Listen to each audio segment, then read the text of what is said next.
Guys, अगर आपको स्वस्थ और लंबा जीवन जीना है तो उसके लिए तिब्बतियों की कहावत सुनिए। तिब्बतियों के अनुसार अगर आपको हेल्दी और लॉन्ग लाइफ चाहिए तो उसके लिए आपको दिन भर में जितनी जरूरत हो उसका सिर्फ आधा ही खाना चाहिए। खाना खाने के बाद आपको दुगना यानी कि डबल घूमना चाहिए। पूरे दिन भर में 3 गुना हंसना चाहिए और हमेशा खुश रहना चाहिए। और सबसे इंपॉर्टेंट, दुनिया में हर किसी से अनगिनत प्यार करना चाहिए। अगर आप ये सारे काम करते हो तो आप हमेशा खुश रहोगे और लंबा जीवन जियोगे। गाइस, आपको तिब्बतियों की कहावत कैसी लगी कमेंट सेक्शन में जरूर लिखिएगा। और ऐसे अमेजिंग वीडियोस के लिए शेयर, सब्सक्राइब एंड लाइक। मिलते हैं अगली वीडियो में। गाइस, अगर मैं आपसे सवाल पूछूं कि एक मिडिल क्लास प्रोफेसर की जिंदगी भर की कमाई कितनी हो सकती है तो आप लोग क्या कहेंगे? 5 लाख, 10 लाख, 50 लाख या 1 करोड़? इससे ज्यादा तो आप भी नहीं सोच रहे होंगे। लेकिन मुंबई के जमनालाल बजाज इंस्टीट्यूट में एक प्रोफेसर हैं जिनका नाम है शिवानंद मानकेकर। और उनकी कुल संपत्ति सुन के आप लोग हैरान रह जाओगे।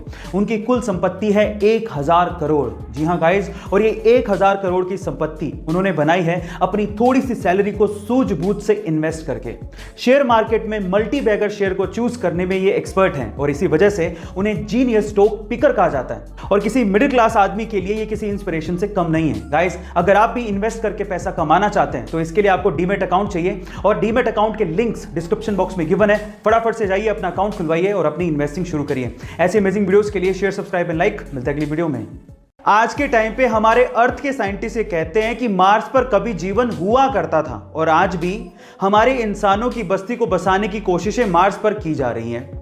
पर इसके पीछे का एक रीजन और भी है। ऐसा भी कहा जा रहा है कि आज से 5 बिलियन साल बाद अर्थ पर भी जीवन पूरी तरह से नष्ट हो जाएगा और अर्थ का टेम्परेचर 2000 डिग्री सेल्सियस तक हो जाएगा और हमारे सोलर सिस्टम से हैबिटेबल जोन थोड़ा दूर शिफ्ट हो जाएगा और तब मार्स, यूरोपा और टाइटन रहने लायक बन जाएंगे। और मे बी ये भी हो सकता है कि इंसानों की बस्ती तब मार्स, यूरोपा और टाइटन में शिफ्ट भी हो जाए और तब मार्स के साइंटिस्ट ये कहा करेंगे कि कभी ऐसा वक्त था जब अर्थ पर जीवन हुआ करता था। गाइस, आपको ये इंफॉर्मेशन कैसी लगी कमेंट सेक्शन में जरूर लिखिएगा और ऐसे अमेजिंग वीडियोस के लिए शेयर, सब्सक्राइब एंड लाइक। मिलता है अगली वीडियो में। टोक्यो ओलंपिक में नीरज चोपड़ा के गोल्ड मेडल जीतने पर 18 साल बाद हमें इंडियन नेशनल एंथम ओलंपिक में सुनने का सौभाग्य प्राप्त हुआ।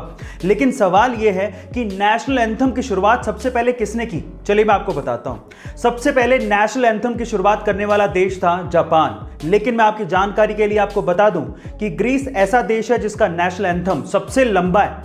युगांडा ऐसा देश है जिसका नेशनल एंथम सबसे छोटा है। लेकिन साइप्रस ऐसा देश है जिसका नेशनल एंथम है ही नहीं। पर इंडिया, इसका नेशनल एंथम सबसे निराला है। गाइस, आपको इंफॉर्मेशन कैसे लगी कमेंट सेक्शन में जरूर लिखिएगा और ऐसे अमेजिंग वीडियोस के लिए शेयर, सब्सक्राइब एंड लाइक। मिलते हैं अगली वीडियो में।